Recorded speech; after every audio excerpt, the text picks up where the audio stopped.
A seguir,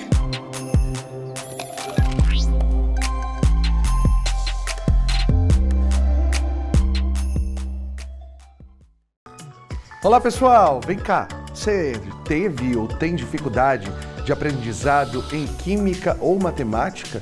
Já pensou em aprender de uma forma divertida? Hoje nós vamos falar da importância de atividades lúdicas na educação e como colocar em prática esse método de ensino. Se interessou pelo assunto? Então fica com a gente, porque o Mundo UFG já está no ar.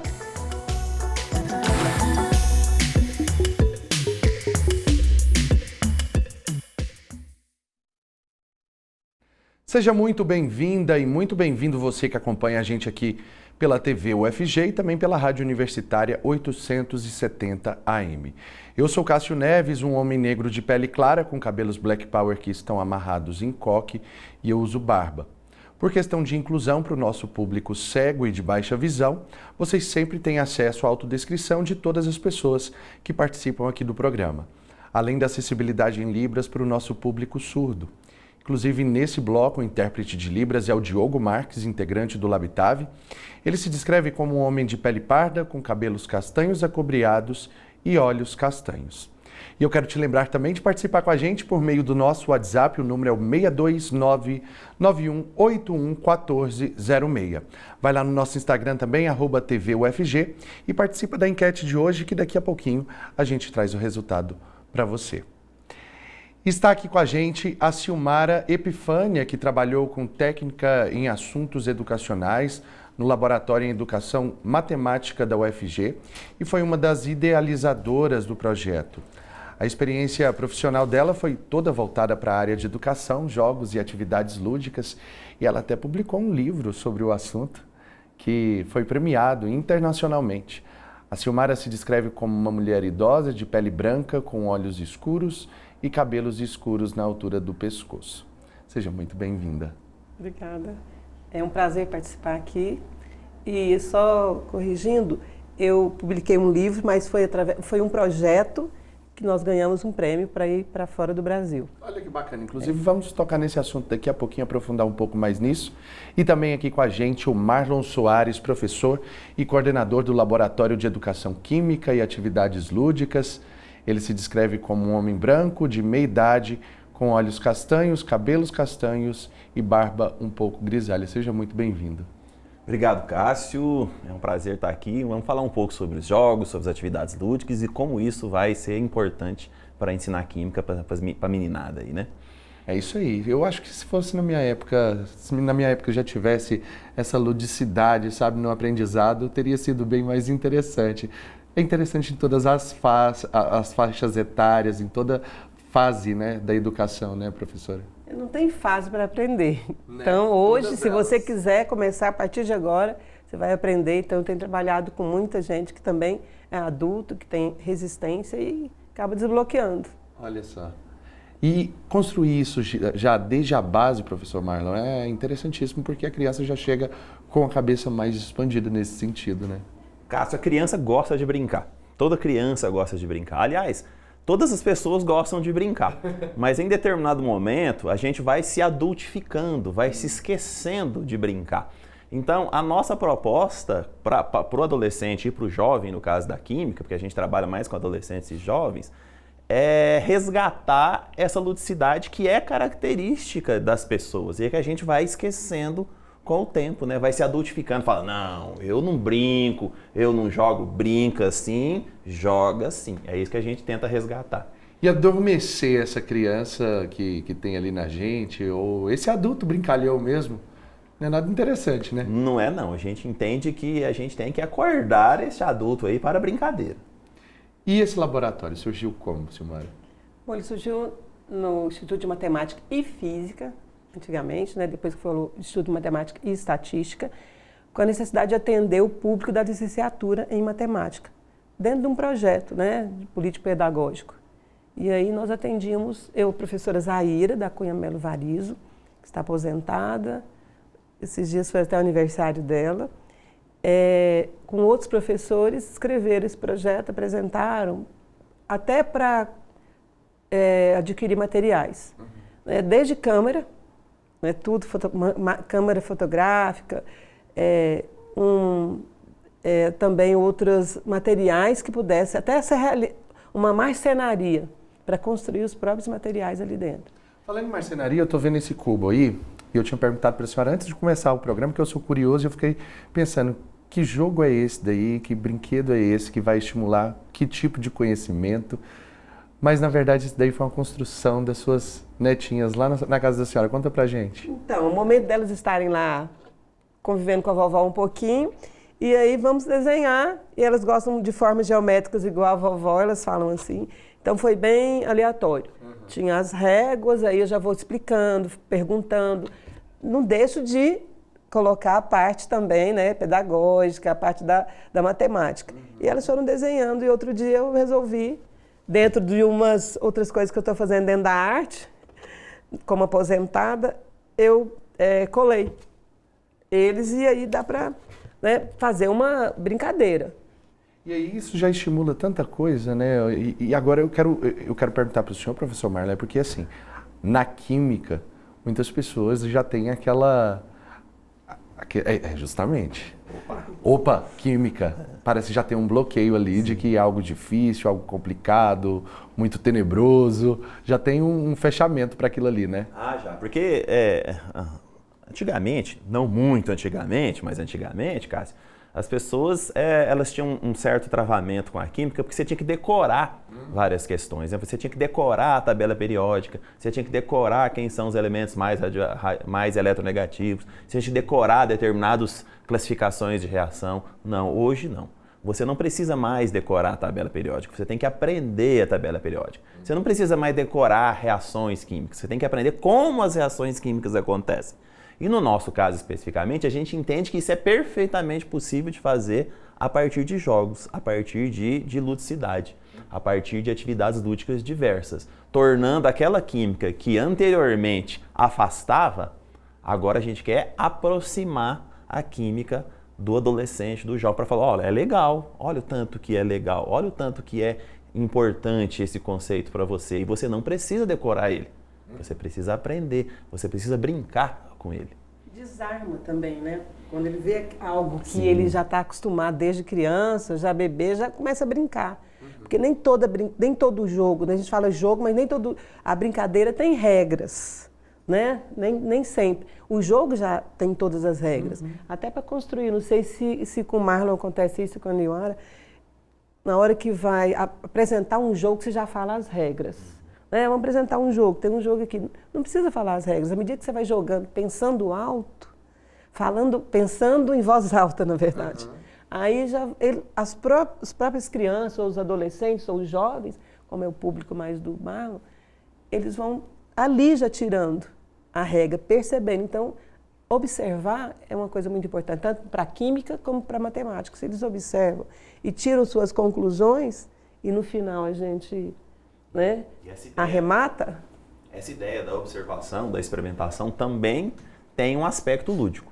Né? A experimentação, até certo tempo, ela era mais obrigatória, ela era mais roteirizada, ela era mais quadrada. Né? A gente entende a experimentação hoje, tanto no laboratório quanto na própria sala de aula, como alguma coisa lúdica, aquilo que envolve a pessoa a partir da manipulação do conhecimento. Ela manipula tanto a matemática quanto a química, manipular aquilo através da experimentação. Você pode fazer isso a partir de vários experimentos diversos, tanto na matemática quanto na química, e pode fazer isso com os jogos, como a gente traz aqui.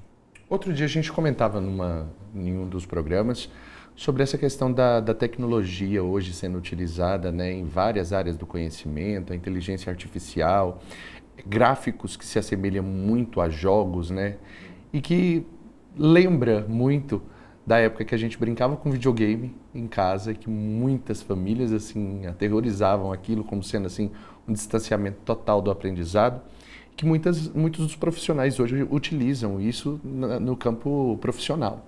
Então, quando você faz essa extensão daquilo que você gostava de fazer na infância, levando para o campo profissional, acredito que também é uma forma de relembrar essa ludicidade, né, professora? Com certeza.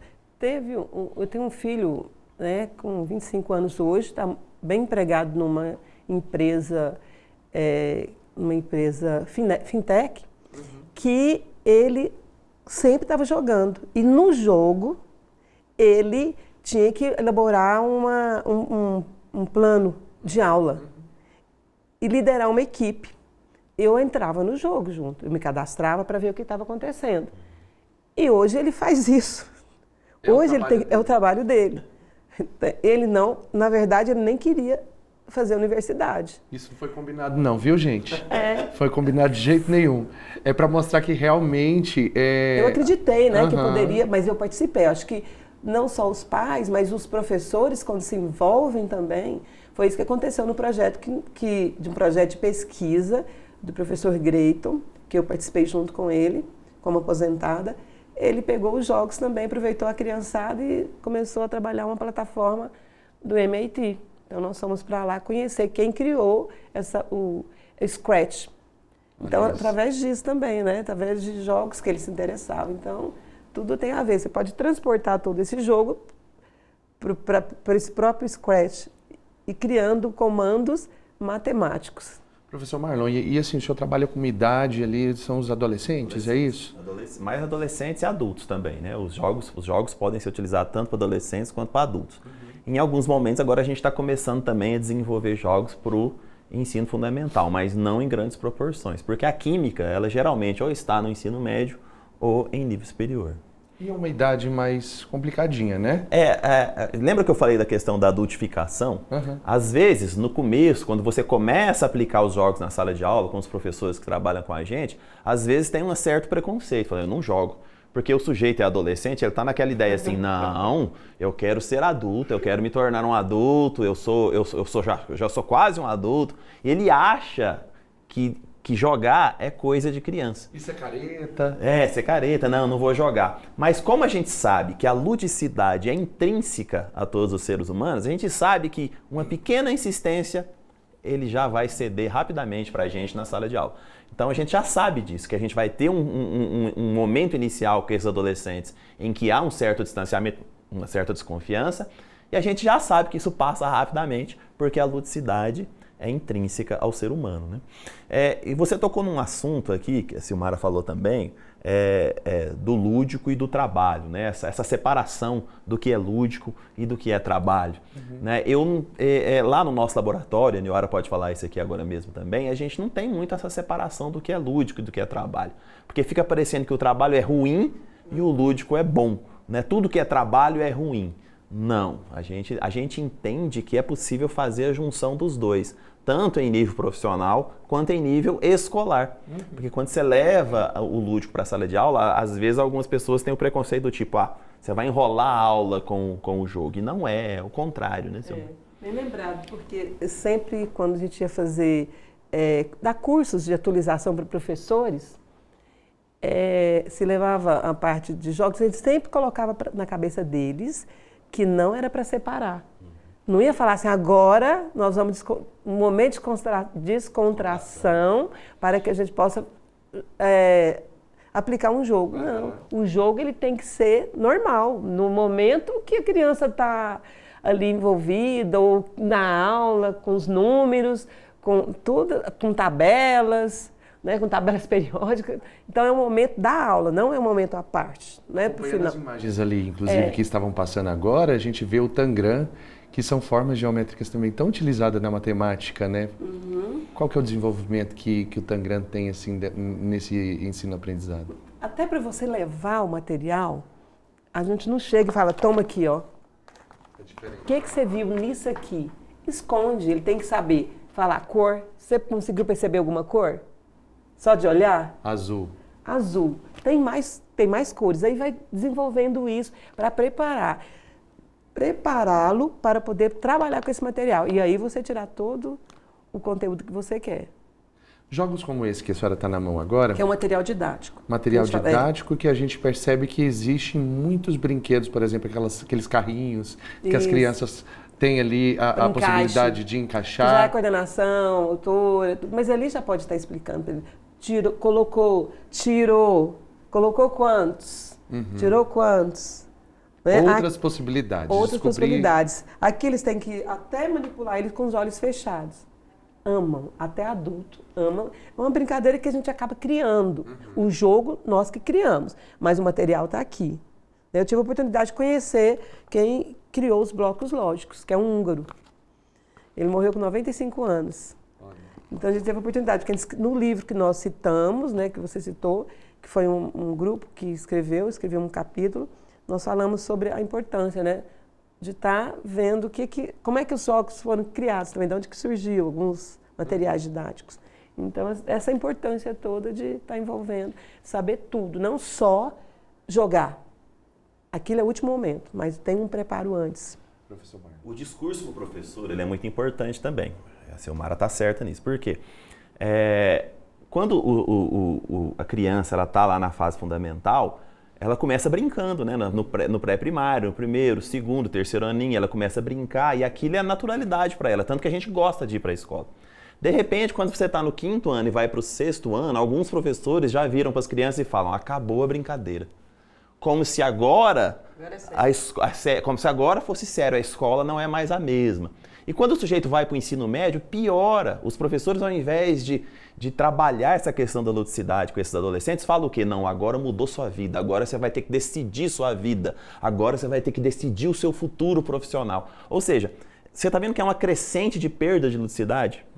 Né? Então, a criança ela tem um começo de ludicidade que a gente teria que aproveitar e levar para a pré-adolescência e adolescência, mas não, alguns professores costumam destruir essa capacidade lúdica dos seres humanos até na adolescência e na fase adulta.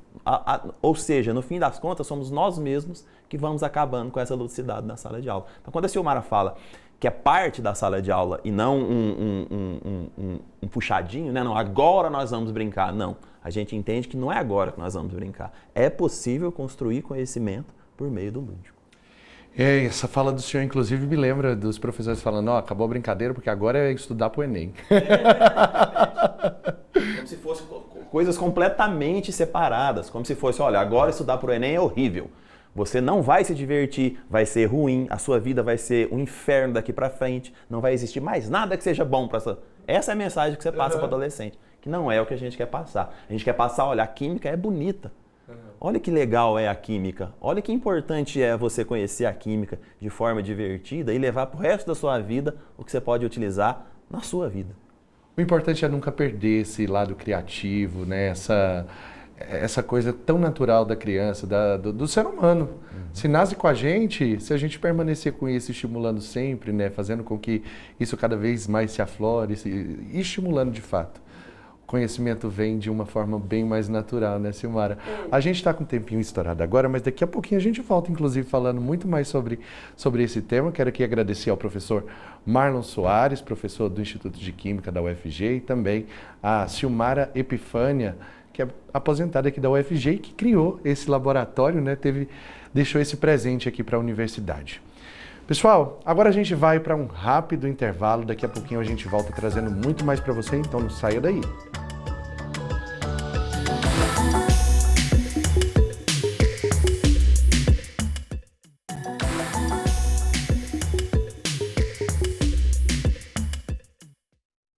Muito bem, pessoal, já estamos de volta com o Mundo UFG e nesse bloco o intérprete de Libras é o Weber Flávio, integrante do Labitave. Ele se descreve como um homem branco, com olhos castanhos escuros, poucos cabelos, barba cheia e usa óculos. E com a gente nesse bloco, de volta aqui a Silmara Epifânia, professora aposentada da UFG, especialista em educação e práticas lúdicas em matemática. E agora dou as boas-vindas a Niuara Mesquita, professora do Instituto de Química da UFG e da pós-graduação em Educação em Ciências e Matemáticas da UFG. Ela se descreve como uma mulher de pele negra, com cabelos curtos, olhos escuros e usa óculos. Seja muito bem-vinda. Boa tarde, um prazer estar aqui com vocês para falarmos sobre jogos e atividades lúdicas. Prazer todo nosso recebê-la aqui também para a gente falar sobre esse universo muito mais divertido da aprendizagem, né? Então, brincar para nós é coisa séria, né? Brincar e jogar para nós é coisa séria. Tanto é que a gente tem aqui dentro da UFG o Laboratório de Educação Química e Atividades Lúdicas, junto com o professor Marlon, nós coordenamos conjuntamente, e nós pensamos nesses jogos e atividades lúdicas para os futuros professores, que serão professores de Química e Ciências no ensino básico, e que eles possam levar essa outra forma de enxergar o conhecimento científico para os nossos jovens e crianças.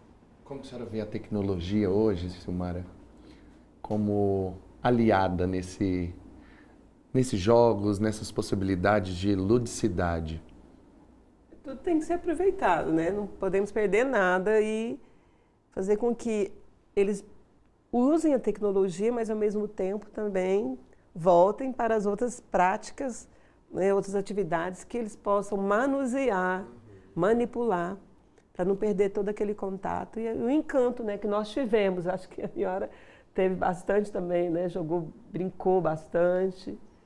No caso da Química, a gente trabalha também com jogos digitais e os jogos analógicos, os jogos físicos, porque é importante o sujeito que vai aprender, o aprendente, ele ter essa vivência também do mundo físico para não se isolar no mundo digital, que é uma preocupação que as pessoas têm hoje, né, com os jovens e os estudantes. Mas a gente também desenvolve pesquisas na formação de professores para uso de jogos digitais e também os jogos físicos, que são muito importantes para mobilização dessas características e dos aspectos cognitivos do aprender a ciência, né? Aprender os conhecimentos científicos. A gente sabe que no jogo físico, perdendo a voz do nada, mas já recuperei. A gente sabe que muitas vezes nesse jogo físico, a gente estimula também muitas vezes esse lado sensorial mesmo, né, do jogo, do toque, de saber a textura do jogo, como a senhora estava falando até mesmo das cores. Tem tudo isso envolvido. Para a gente que trabalha com substâncias, porque o conhecimento das substâncias também é um conhecimento basilar no campo do ensino de Química. Por exemplo, um jogo como esse, que a gente chama de Separamix, ele vem com as pecinhas que vêm com as substâncias químicas. É um jogo sobre separação de mistura. Então, você tem o recipiente com o óleo, com a areia, com o sal, com a água.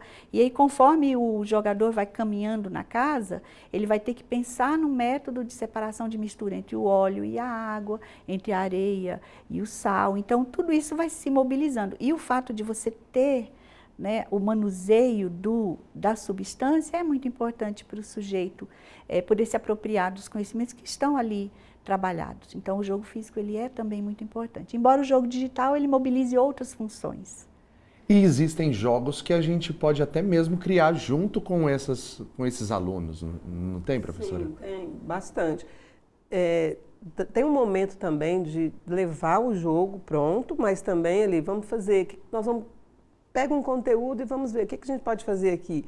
Até sair fora da sala de aula, para brincar em volta de uma floresta, criar toda uma história. O que eu estou me lembrando aqui, que eu ainda não tinha falado, queria que eles também fazem isso, assim que eles, depois de brincar, de jogar, eles escreverem.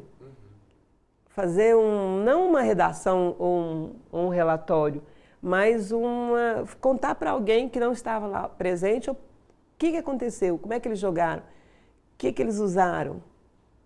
Eu estou me lembrando aqui também que desde pequeno a gente tem contato muito mais com atividades, às vezes, de química, que são aqueles primeiros laboratórios para a gente fazer todas as misturas. Os kits, né? Os kits que até o microscópio, então daquilo ali já dava para casar as duas coisas, a combinação já é da matemática, quando vai combinar, mas os experimentos que vão resultar, então isso vem muito da ciência, porque eu também fiz ciências.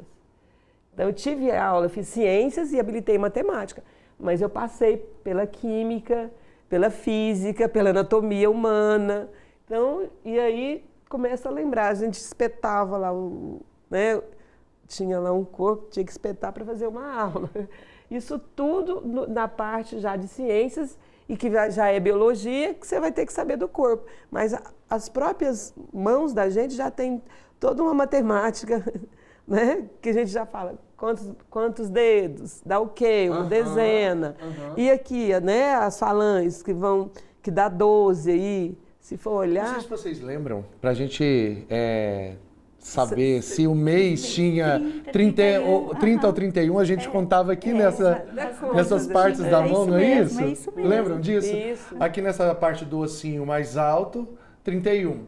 Na baixa, 30. Então, janeiro, fevereiro, março, abril, foi uma forma que eu consegui e que na minha época era possível você recorrer a isso, né, para saber se o mês tinha 31 ou 30. É um recurso lúdico, né?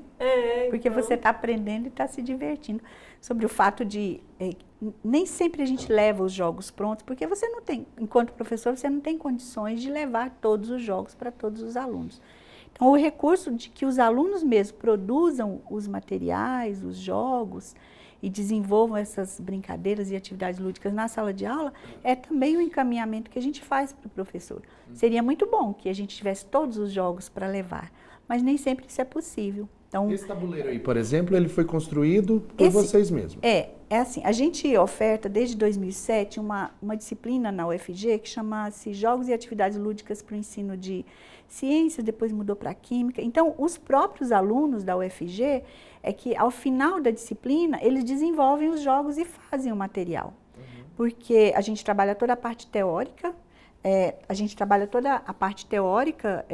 da construção de jogos, da fundamentação teórica dos jogos e metodológica, e depois, ao final da disciplina, eles elaboram os jogos a partir do seu conhecimento. Então, esse jogo aqui, que se chama Separamix, ele fez muito sucesso na época. A gente tem vários outros jogos sobre reciclagem.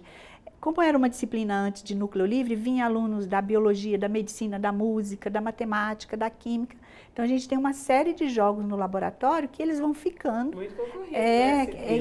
Que eles vão ficando para que as pessoas possam... Tem professores do ensino médio que vêm, eu posso levar? Pode. Posso fazer? Pode. Então, é um conhecimento produzido dentro da universidade que é acessível à sociedade, né? Principalmente aos professores. Então, eles produzem os materiais ficam lá no laboratório e a gente vai divulgando, disseminando em eventos, em projetos, para que as pessoas tenham acesso a esse conhecimento produzido aqui, por alunos dos cursos de graduação.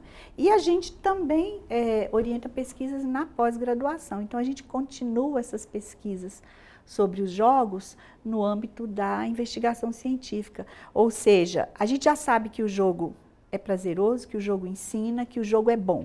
Todo mundo gosta. Mas agora a gente quer entender como é que o jogo funciona nesse processo de estruturação do conhecimento, a estrutura cognitiva do sujeito. Então, isso é um caminho das pesquisas que a gente desenvolve. Onde que ele vai? Como é que vai se estruturar o conhecimento a partir do lúdico, né, na mente do sujeito? Por que que fica? Por que que ele leva aquilo para a vida toda? Como é que ele consegue engrenar e concatenar os conceitos a partir do lúdico, a partir do jogo? E não é só jogar por jogar e ponto. Vamos jogar aqui, acabou. Acabou o jogo, guarda tudo, vamos embora. A maioria tem muito jogo relacionado com dominó, mas para fazer operações, para decorar a tabuada. Tanto que, por exemplo, eu não gosto de bingo. E tem muitos professores que usam bingo, né, para fixar a aprendizagem. Quando a gente usa o jogo ou uma atividade lúdica, não é só para fixar a aprendizagem. Então, a maioria, quando pergunta, é para fixar, né? O que a gente leva é para ele despertar o conhecimento, para ele ver como que ele aprende, né? Professora, na minha época tinha muita utilização das músicas, as músicas que a gente decorava mesmo fórmulas por meio das músicas. Era a ludicidade da época. Isso é um recurso mnemônico que a gente fala, né? Hoje ainda se usa, mas a gente está deixando um pouco de lado, porque assim, decorar, vamos pensar assim, decorar não necessariamente leva ao aprender. Não é? Então, assim, pode ser um caminho? Pode. Mas o processo de ensino e aprendizagem ele é muito mais complexo, porque você decora, depois você esquece. Mas quando você se apropria daquele conhecimento, ele vai te acompanhar no desenvolvimento da sua vida de aprendizagem, né? Seja um profissional de qualquer área. Então, assim, existem as músicas, existem os versinhos, né? As pessoas antigamente queriam que decorasse a tabela periódica, hoje não precisa mais, ela já está aí nos concursos, nas situações, mas a ideia não é só decorar. Por isso que decorar a tabuada é importante, mas você entender como é que funcionam as relações numéricas, e aí eu estou falando como leiga, porque eu não sou da matemática, mas eu estou pensando aí, fazendo um paralelo com a química, né? Aprender e trazer aquilo para o seu conhecimento construído é importante. Então, as músicas, elas não vão deixar de existir, porque elas também são prazerosas, né? As pessoas montam aí raps e funks com letras de química, de matemática, e tudo bem, não tem problema. Mas a gente tem que pensar como direcionar isso. Não deixa de exercitar também o lado criativo no momento da criação daquela música, né? Sim. Mas cada um tem um jeito de aprender também, né? Um aprende mais com música, outro aprende mais só ir lá experimentando, fazendo. Eu mesmo tenho, para mim aprender, eu tenho que experimentar, eu tenho que pegar o material, tenho que ir lá testar. Por isso que eu gostava muito de química, tanto que eu fiz meu ensino médio análise clínica, que fazia os experimentos no colégio antigamente. E no colégio do ensino fundamental também a gente ia para a sala, pegava o esqueleto, fazia os testes. Na química da UFG, quando eu estudei, eu fiz um shampoo, essas coisas todas, né? Mas experimentando. E ali eu vou saber a quantidade também, o que vai dar certo. A mistura do que com o que vai dar tal resultado. Cor com tal cor, né? Então, eu sempre fui estimulada desde pequena, até brincar. Olhar para aqui, que está aqui, e volta. Onde está escrito mundo? Aí todo mundo começa a procurar. Às vezes as crianças, aqueles que não querem nada, ficam atentos. Onde está escrito mundo? Aí quem acha primeiro? Aí você tem a vez. Mas para que isso? Não, para saber quantas vezes você acertou, onde está, onde que eu virei, né? Eu viro para trás. Então, tudo isso são também... e faz parte da matemática, né? Você tá esquerda, direita. Seria uma desburocratização do ensino? Poderia dizer assim? Olha, não sei se essa palavra é boa, né? Porque se a gente for pensar no conhecimento científico, ele existe e ele está posto. São conceitos que foram estruturados a partir da comunidade científica. Então, não tem como desburocratizar, digamos assim. Mas é uma forma de tornar esse conhecimento mais acessível aos sujeitos. Porque, assim, átomos, moléculas, tabela periódica, níveis eletrônicos, esses são conceitos que existem. Então, não tem como a gente dizer assim, vamos simplificar o conceito. A gente pode tentar transformar o conhecimento científico no conhecimento escolar, é uma coisa que a gente faz, porque o conhecimento que se vê na universidade é um, o conhecimento da escola é outro. Vamos voltar, inclusive, falando disso no próximo bloco, vamos, que aí a gente aprofunda um pouco mais. Certinho. Quero aqui, então, agradecer a professora Niuara Mesquita, professora do Instituto de Química da UFG, professora Silmara Epifânia também. Muito obrigado por ter criado esse laboratório junto com a colega, que agora fica, então, de herança, né, para novos alunos e para toda a universidade. E para encerrar este bloco, vamos conhecer um pouco sobre um projeto de extensão aqui da UFG. Rodou. Você sabe o que é um mini Baja? Ele é um veículo off-road que comporta apenas um piloto, projetado por estudantes de engenharia. A Cariocar Baja UFG é a equipe que representa a UFG na competição Baja Sai no Brasil. Esse é um desafio lançado aos estudantes de engenharia, que oferece a chance de aplicar na prática os conhecimentos adquiridos em sala de aula. Além de projetarem o veículo, a equipe oferece cursos, oficinas e palestras para a comunidade externa. Fique por dentro das ações realizadas pelo projeto no Instagram Cariocar Baja UFG, CARYOCARBAJA-UFG, ou pelo site cariocarbajaufg.com.br. Muito bem, pessoal, vamos fazer mais um intervalo rapidinho, mas daqui a pouquinho eu volto, não saia daí.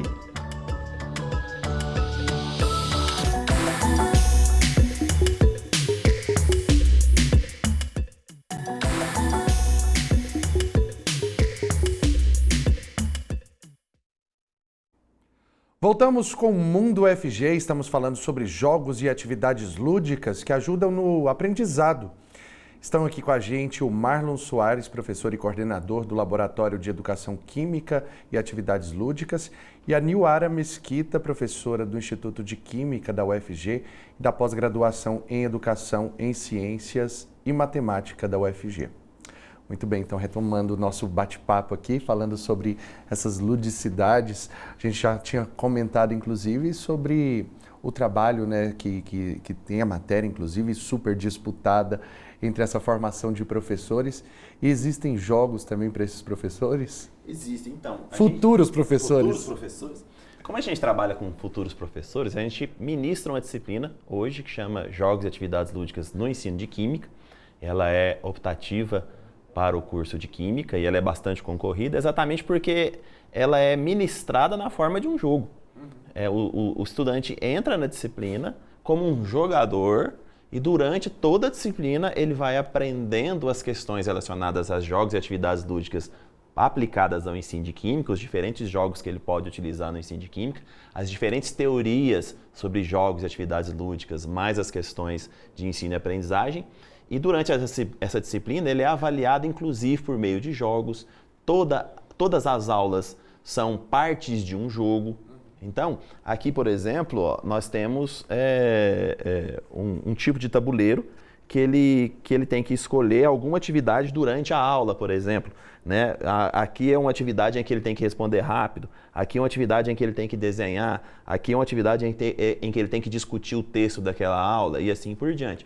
Então, de alguma maneira, os estudantes, os licenciandos, vão disputando uma partida da disciplina, que ao final da disciplina existe vencedores e só vencedores, porque a gente não tem perdedores na disciplina.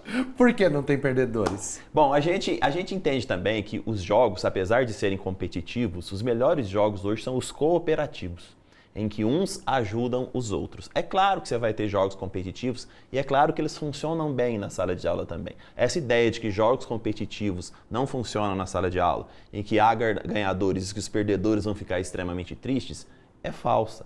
Né? Se você souber conversar na sala de aula, aqueles que ganham auxiliam aqueles que perdem, e aqueles que perdem de fato não perdem. Né? Eles perdem naquele momento, mas eles ganham conhecimento, ganham a cooperação com os colegas, ganham a cooperação com os professores. Então, por isso que a gente gosta de brincar de que, de fato, não há perdedores. E é nisso que vai amadurecendo, né, professora Nilara? É porque, assim, o uso de jogos e atividades lúdicas não é só trabalhar conceito, mas é trabalhar posturas, né?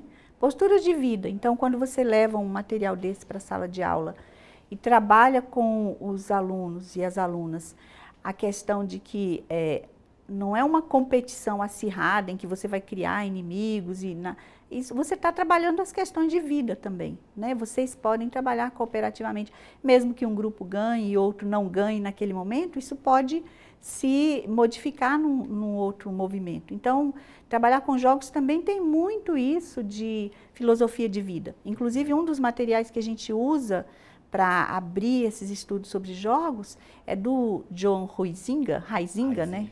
Que é um estudo, é um filósofo do jogo. Então ele fala sobre o jogo como elemento da cultura. Então isso é muito importante porque não é só conceito, mas é também um olhar para a vida. Porque a gente vive uma vida tão estressante todos, né? Que o lúdico ele pode vir para suavizar um pouco todo esse processo escolar e de vida que é tão caro para todos nós, né? Agora, essa matéria de formação de professores com essa ludicidade e tal, é uma matéria optativa? Como que funciona? Ela é optativa, mas ela é quase obrigatória, né? Porque quase todo semestre a gente oferece ela, né, professora? Ela começou como um núcleo livre, um projeto lá em 2007, numa das mudanças de matriz, que era para todos os alunos. Hoje a gente coloca, ela está no nosso projeto pedagógico como optativa, mas é quase uma optatória, digamos assim, que os alunos fazem. E a gente abre, quando a gente oferta a disciplina, a gente abre vagas para outros alunos que queiram fazer como núcleo livre. Porque é interessante, a gente discute química, mas também discute ciências, discute outros conceitos. Então, ela, por enquanto, ela é optatória, digamos assim. E aí, como faz para participar? E a coordenadora fala melhor. Na matrícula, a gente oferta, se não me engano, são 30 vagas, e aí, conforme a sala que a gente consegue e o espaço, a gente vai trazendo, possibilitando a entrada de mais alunos. Nessa perspectiva toda que a gente está conversando aqui, Cássio, uma coisa que é importante dizer é que aprender brincando é diferente de brincar de aprender. Isso aí é importante dizer aqui. A gente entende que aprender brincando é importante e isso vai ter um objetivo. Agora, brincar de aprender não é o que a gente faz. Porque senão se torna uma mentira, né? É uma mentira, é uma falsidade. É que nem a professora Niuara estava falando, brincar para vocês e para a gente precisa ser coisa séria. É coisa séria. Por isso que a gente não brinca de aprender, não. A gente aprende brincando. E a gente pesquisa sobre isso também. E essa pesquisa, inclusive, já rendeu livro. Já, a gente tem, no laboratório que a gente coordena, né, o Laboratório de Educação Química e Atividades Lúdicas, já passaram pelo laboratório aproximadamente 15 doutores e mais de 30 mestres, né, e maioria deles, né, uma grande parte deles, já formados nessa perspectiva da ludicidade. Né? Então, não só a ludicidade como uma alternativa para a sala de aula, mas como alternativa de pesquisa, de desenvolvimento de pesquisa para o ensino e aprendizagem por meio do lúdico. É aquela coisa, né? Nesse sentido, vai divulgando também todo o trabalho desenvolvido aqui, vai propiciando para outros pesquisadores também já ter essa base. Tudo isso é uma contribuição também para novos pesquisadores, né, professor? A produção científica ela é importante porque, por exemplo, o professor Marlon foi a primeira tese no Brasil sobre jogos e ensino de química, e aí ele tem o livro, acho que já está na 3ª edição, e aí em 2014 a gente criou um evento que é o Jalequim, Jogos e Atividades Lúdicas para o Ensino de Química. Esse evento aconteceu aqui em Goiânia em 2014, em 2016, em 2018 a gente foi para o Sul e lá nós lançamos o grupo, né? Porque há um grupo de pesquisadores nessa área no Brasil. E aí a gente precisou ampliar para ensino de ciências, física e biologia, porque tinha muita gente querendo participar. Então lá a gente lançou um outro livro, que é o Didatização Lúdica, onde a gente tem os preceitos teóricos, metodológicos do jogo. E agora a gente, depois teve na pandemia no Rio de Janeiro o mesmo evento, e a última edição, que foi o Level 5, que é como um jogo, né? Foi em Brasília, na UNB. Então a gente também traz esse processo de socialização do conhecimento produzido, porque tem muita gente que trabalha com o jogo e busca, né, esse grupo para desenvolver suas pesquisas. Você perguntou do livro, né? Tanto esse livro meu, que foi oriundo da tese, mas ele não é só oriundo da minha tese. Ele acaba sendo oriundo das várias pesquisas que todo o grupo vai fazendo. Então, eu vou trabalhando nesse livro na perspectiva de outras informações e conhecimentos científicos produzidos pelo grupo, em que a gente vai anexando ao livro, assim como aconteceu com o Didatização Lúdica, que é o outro livro, que foi feito por um grupo de pesquisadores. Né, até de outras disciplinas também? Até de outras disciplinas, física e não, esse Didatização Lúdica você tem mais químicos, mas não quer dizer que não tenha um biólogo ou um físico, mas a maioria é de químicos. Já o evento que a professora Niuara disse, aí é um evento que já tem mais biólogos e físicos, esse evento nacional que acontece aí bianualmente. Mas a produção, na forma de livro ou de artigos, ela é uma produção socializada, ela não é uma produção única, não é uma produção do professor Marlon, da professora Niuara, é uma produção tanto do nosso grupo aqui da UFG, que já redundou em artigos e capítulos de livro, quanto esse livro de Didatização Lúdica, que é um livro de pesquisadores de nível nacional. Não à toa, a universidade vai ganhando espaço nessa internacionalização cada vez mais, né, professora Niuara? Isso é muito importante, porque assim, quando você pensa em há 20 anos atrás, jogos, isso não dá pesquisa. Atividades lúdicas, não dá pesquisa, mas dá pesquisa. E são pesquisas importantes porque elas têm relação com o fazer pedagógico, com a escola, com as novas gerações que estão vindo. E a gente está se integrando a outros grupos aí de outros países, a gente já foi em alguns eventos de tecnologias que usam jogos digitais também. Então, assim, é um movimento que acontece no mundo inteiro, porque o processo de ensinar e aprender não é um processo simples.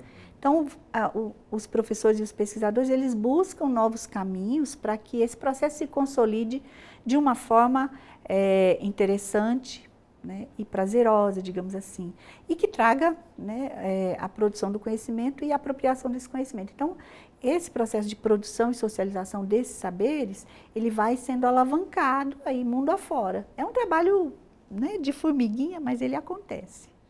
Vocês já estão aí há quanto tempo com esse trabalho? Eu entrei no UFG em 2002, mas eu ainda era mestre. Eu ainda estava fazendo essa tese na área de jogos. Eu defendi a tese em 2004 e aí o laboratório foi criado em 2004. E aí a Niuara entrou no laboratório em 2005, 2005. né? 2005. Isso. E aí a gente vai Trabalhando junto desde esse período. E a gente sabe que existem muitos desafios pela frente, muitos jogos ainda para serem criados, muito conhecimento, né, por meio de outros colegas que vão chegar e vão trazer essa troca, que nem que o senhor estava dizendo, que vai ali pegando também frutos de estudos de outros colegas, né, e trazendo. E nisso a gente vai crescendo e trazendo essas novidades para vocês cada dia mais, frutos dos conhecimentos desses cientistas, desses pesquisadores aqui da universidade. Parabéns pelo trabalho, professor. Parabéns também, professor. E até uma próxima oportunidade. Tendo novidade por lá, é só gritar a gente que a gente traz aqui pro programa, viu? É só chamar que a gente vem. Muito obrigada pela oportunidade de divulgar os trabalhos e as pesquisas. Obrigado a vocês pela presença. Obrigado mesmo. E agora vamos com o quadro Publicações. Dessa vez a dica é sobre um livro que trará da história do pensamento geográfico contemporâneo. Vamos conferir. Olá para você que nos acompanha, chegou a hora do nosso quadro Publicações. E olha só, para a gente entender o presente, precisamos olhar para o passado. E hoje nós vamos falar sobre o passado e o presente do pensamento geográfico. Acompanhe mais com a gente, antes eu faço a minha autodescrição. Sou a Ana Clelma, uma mulher negra de pele clara, tenho cabelos pretos, cacheados, logo abaixo dos ombros. Aqui ao meu lado está a professora Ana Cristina da Silva. Ela é autora do livro Entre o Passado e o Futuro, por uma história do pensamento geográfico contemporâneo. A professora se descreve como uma mulher negra, tem olhos e cabelos castanhos claros, os cabelos cacheados, curtos e o rosto oval. Tudo bem, professora? Seja bem-vinda aqui ao nosso quadro Publicações. Obrigada pelo convite, eu que agradeço a gentileza e também a oportunidade de poder falar desse livro. O prazer é nosso em te receber aqui. Professora, para a gente começar contextualizando, né? Ao longo do tempo, o pensamento geográfico ele teve algumas correntes. Quais foram os principais? Você pode destacar aqui para a gente? Então, nós temos na história da geografia, né, para quem faz geografia, o trabalho com a história do pensamento geográfico, ou seja, como é que se constitui uma comunidade de cientistas, né, que pensam geograficamente o mundo. Então, nós temos um período longo, que vai do século XIX até meados do século XX, que nós chamamos de um período da geografia clássica. Por volta de meados do século XX, nós tivemos um movimento de renovação da geografia, mas numa proporção e numa escala bem menor, que partiu dos Estados Unidos, que nós denominamos de geografia nova. Né? Na verdade, é também uma escola de pensamento. E na segunda metade do século XX, mais para o final, nós tivemos um grande movimento de renovação que apareceu nos Estados Unidos, na França e também no Brasil, com as suas especificidades. E desse grande movimento de renovação se originaram várias geografias. A chamada geografia humanista cultural, a geografia radical nos Estados Unidos, e aqui no Brasil nós chamamos de geografia crítica. Ela recebeu essa denominação, ficou conhecida, foi vulgarizada, né, e se expandiu nas universidades, na AGB, que é a nossa associação, depois na AMPEG, que é a Associação Nacional de Pós-Graduação em Geografia, e também no ensino. Então, os manuais didáticos que foram produzidos a partir da década de 80 já têm essa denominação também de geografia crítica aqui no Brasil. Professora, e como você mesma diz, né, entre o passado e o futuro é o presente, né? Uhum. Quais são os principais desafios aí do pensamento geográfico na atualidade e como que você apresenta isso no livro? Como que você traz isso no livro? Então, nesse livro eu optei por essa denominação porque eu trabalho com uma perspectiva historiográfica que eu não chamo da perspectiva historiográfica clássica, do modo de se fazer história do pensamento geográfico. Porque existe uma tradição nossa de fazer pesquisas em história do pensamento geográfico muito a partir do passado, da longa duração. tentando reconstituir a vinda da missão francesa com Pierre Monbet e Pierre de Fontaine para o Brasil, a criação da Universidade de São Paulo, a criação dos cursos de geografia nas universidades de São Paulo e também na Universidade do Brasil, à época, né, no início do século passado, na década de 30 do século 20.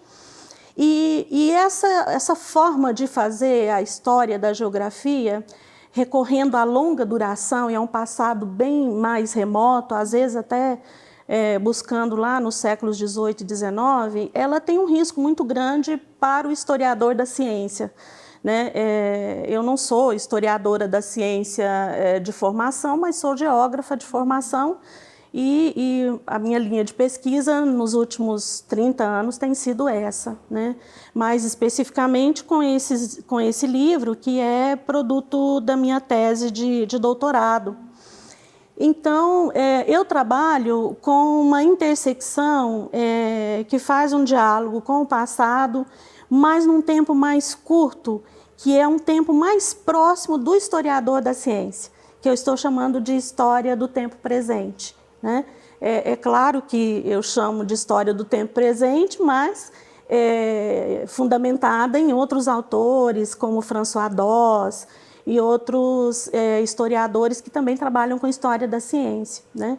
Então, essa perspectiva de trabalhar essas mudanças da geografia do movimento de renovação para cá, me dá uma proximidade como pesquisadora muito curta desse movimento, dos desdobramentos desse movimento, né? Na minha formação e no modo como eu penso a geografia, como é também uma forma de eu intervir nesse processo, né? De dar a minha leitura, a minha interpretação desse processo. E com certeza contribui, professora, e a gente agradece aqui a sua participação no nosso quadro aqui para apresentar a obra aí, Entre o Passado e o Futuro. Muito obrigada. Eu agradeço ao convite e eu preciso também agradecer, né? Eu tenho o maior orgulho de ser professora e pesquisadora da UFG há praticamente 29 anos. E também a editora da UFG, eu acho muito importante que a gente tenha uma editora potente e que divulga as nossas pesquisas. E agradecer à Pró-Reitoria de Pesquisa também, porque foi por meio de um edital público que nós conseguimos viabilizar a publicação desse livro. Nós todos que agradecemos, professora. E olha só, essa aqui e outras publicações estão disponíveis lá no site editora.ufg.br. Acesse e boa leitura! Muito bem, pessoal, e se você quiser ver ou rever qualquer episódio do Mundo UFG, é só procurar nosso canal no YouTube. Lá a gente faz a transmissão ao vivo e deixa todos os programas também disponíveis para você. Se quiser sugerir alguma pauta para a gente trazer aqui no Mundo UFG, entre em contato pelo nosso WhatsApp 162-99181-1406. E aproveita também para baixar o nosso aplicativo, porque nele você assiste a programação ao vivo e pode também nos mandar mensagens. Eu vou ficando por aqui, mas te espero no próximo programa, juntinho aqui comigo a partir da 1 da tarde. Muito obrigado pela companhia. Beijos e até mais. Tchau!